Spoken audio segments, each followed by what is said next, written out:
What happens when millennials take matters in our own hands? When we come together towards a shared vision? When we care about our collective future and those who come after us?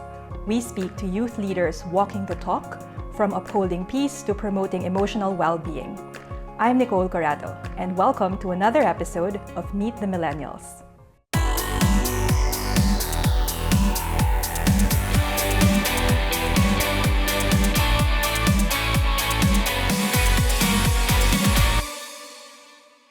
Joining us today is Ariza Nokum, co-founder and president of CRIS. Hi Ariza, kumusta na?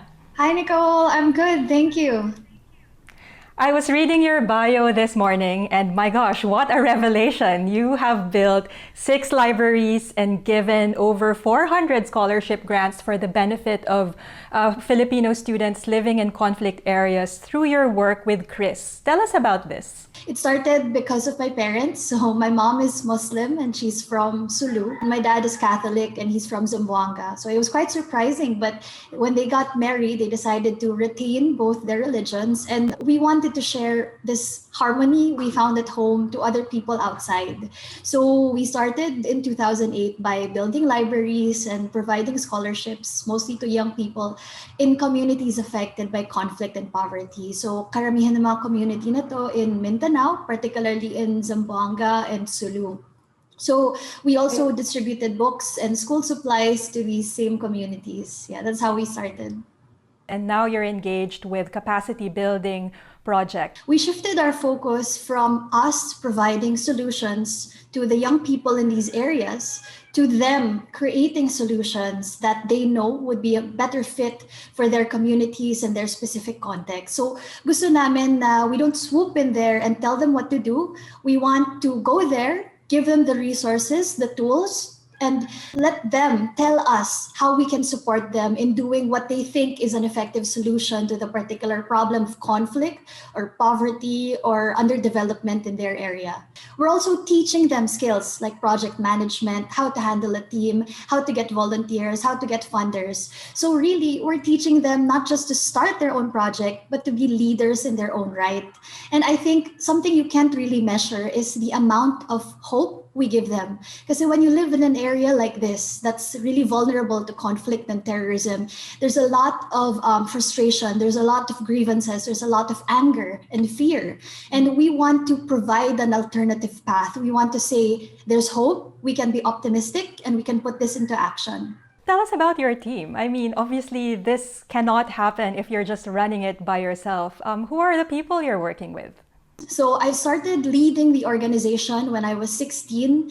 And honestly, along the way, I've met fellow young people, some older than me, some a bit younger than me even, who were equally passionate in promoting peace. So our team members and volunteers come from all over the Philippines. Some of them are here in Metro Manila or Luzon. Some of them are from Mindanao and even conflict areas mismo. May mga volunteers kami na nanggagaling doon. And my favorite thing to see is when the beneficiaries of our projects, like for instance, our scholars or the people who received the donations we gave before or who went to our libraries are now active volunteers or active project leaders who want to do something in our organization. That's wonderful. And I think, of course, you are so familiar with this context of peace building. And of course, there's a lot of opportunity for you to learn yourself, right? It's not a one-way dialogue where you are part of this movement, you are building capacity for these young people, but you also, I'm sure, learn something from working with these young people. So what did you learn from them? Honestly, I learned never to give up. I've met, sadly, a lot of young people who tell me stories of waking up to gunshots or to going to their schools in fear because the first thing they see when they go to school is an armed soldier patrolling the area or having experienced an explosion near their home or having experienced a kidnapping near their community.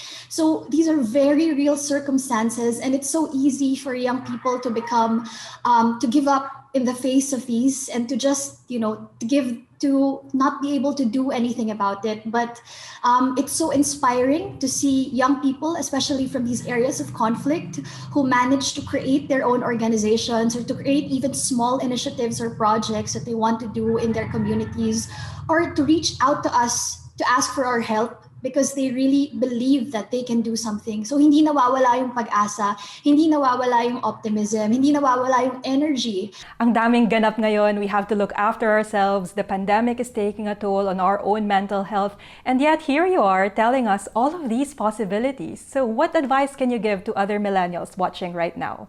You're never too young to lead. Really, youth isn't a barrier to tangible impact, to creating this positive actions that influence other people. And one of the things that we learned through Chris is that what's important is not just to invest in the program or the tool or the advocacy itself. What's important is to invest in the people, so that even if the organization technically fails or even if the project technically fails, you've inspired and taught people enough such that in the future, they might do their own thing or they might continue your work because you infected them with that optimism and that thirst for a solution. That's amazing. The message is play the long game, and this requires so much patience. Thank you, Ariza. I know you're such a busy person, so thank you for spending time with us. Thank you so much, Nicole, and this has been a pleasure. And I hope to see you again soon. Absolutely. When we return, we will talk to another youth leader working on an impressive project on mental health. Stay tuned.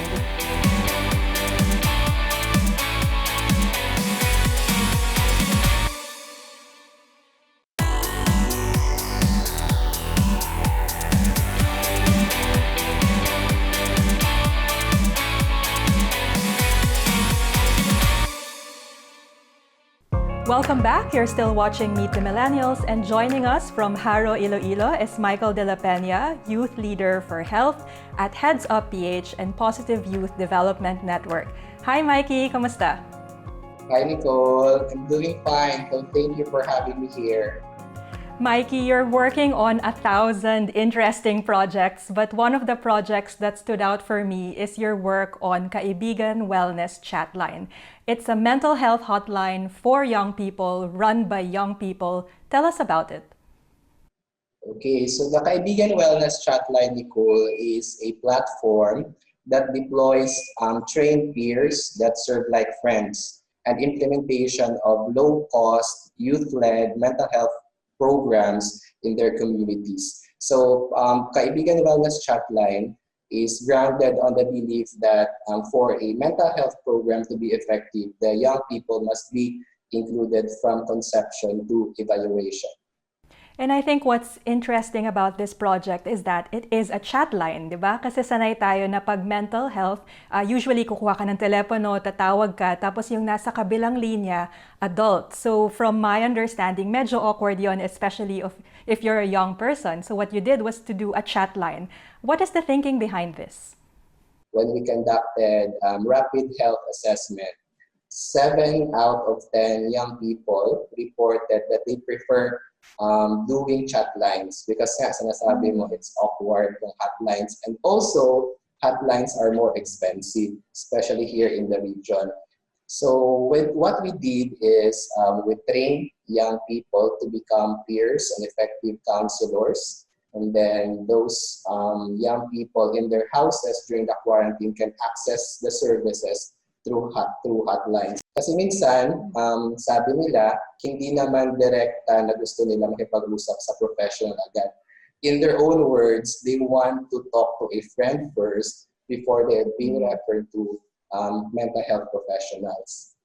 So anong output nito? What findings did you get? Mas tumaas ba yung usage? Are people more open when they talk to a friend? Like you mentioned, not a professional but a friend. So we were able to penetrate areas na hindi naaabot ng telephone or ng hotlines. So then social media can be accessed better and with low cost. For the next 8 months, the rate of young people having mental health issues will increase 8 times. So we really need innovation and strategies to really prepare ourselves from these emerging problems. You always use the word we. Sinong kasali dito sa we? And hindi ba sobrang busy ng mga tao ngayon? How can you organize people to be part of something so important? We here are young people, so my organization, Positive Youth Development Network, is a consortium, an NGO founded by young leaders from Luzon, Visayas, and Mindanao. Well, Mikey, I think a lot of our viewers would like to know how they can be part of this. So, not just in your own project, but in other collective action projects. What is your message to them? How can you encourage them to be part of this? You really need to reflect and identify your strengths, and then concentrate all your powers and all your energy to that one passion of yours, the one strength of yours, and then you step up. You really need to first to be self-aware, identify your own passion, your own strength or advocacy, and then you reach out. The pandemic is not an excuse for you to not reaching out to your peers, because there's a lot of young people and support groups who can help you with your passion in life.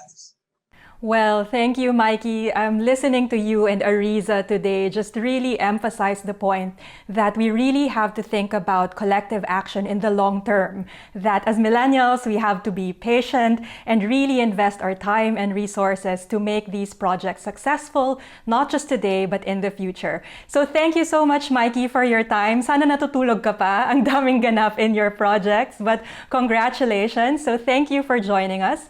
And thank you also to our viewers for being part of this episode of Meet the Millennials.